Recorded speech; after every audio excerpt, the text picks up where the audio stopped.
you've led FedEx through some huge disruptions, digital transformation, supply chain crises, all that. When you look at that, what are some lessons you've learned about leading through those periods when the future feels uncertain?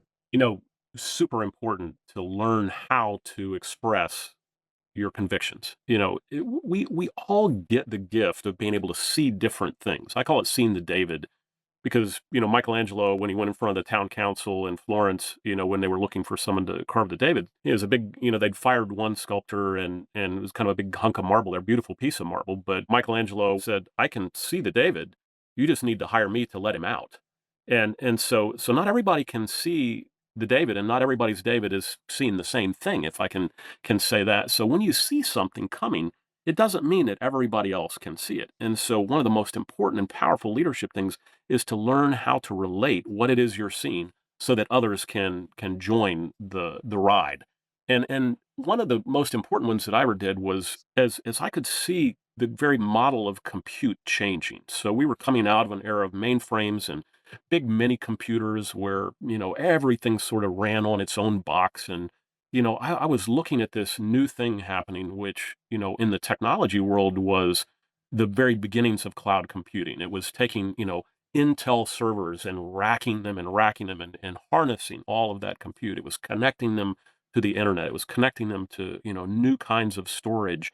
And it was a new model for software. And what occurred to me at that point in time was that the dominant design of compute was changing right in front of my eyes. I could see it happening. And so dominant design was an important construct. So I went back and I thought, well, what other examples are there in history of dominant design, which not everybody saw at first? But and I got to tell this story because to me it's fascinating. So Yeah. so so when Lincoln became president, Lincoln was a railroad attorney. I mean, he was his original goal wasn't emancipation, and his original goal was to create the transcontinental railroad. And to establish a network of rail. But at that point in time, every rail was private. The northern and the Illinois and the central and the Pacific and the southern, they all had different gauges of railroad. They all had different, Mm. and there were railheads where you simply had to unload the train and reload it onto another carrier.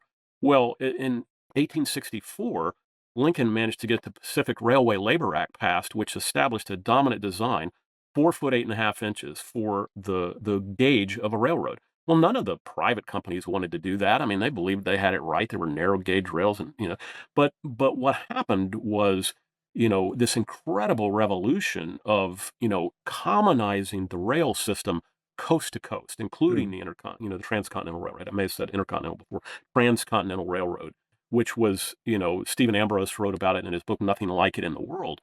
And frankly, that changed the world in an incredible way. When let's just say when World War II broke out, the US was the only place that had a dominant design for the rail system.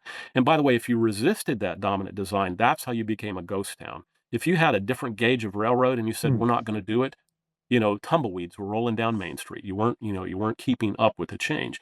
But that dominant design then allowed the industrial might of the US to effectively, change the outcome of World War II because we could provide a Pacific theater with that industrial might, the Atlantic theater, and fought a war that no one ever thought was possible because we had a dominant design in the rail system. So I use that as an example when I was talking to the executives about saying the mainframes. I started saying things like, "What do you think the probability of a startup company?" Because we were seeing powerful tech startups at the time. What do you Mm. think the probability of them building their own data center and filling it full of mainframe computers is? And the probability of that was absolutely zero.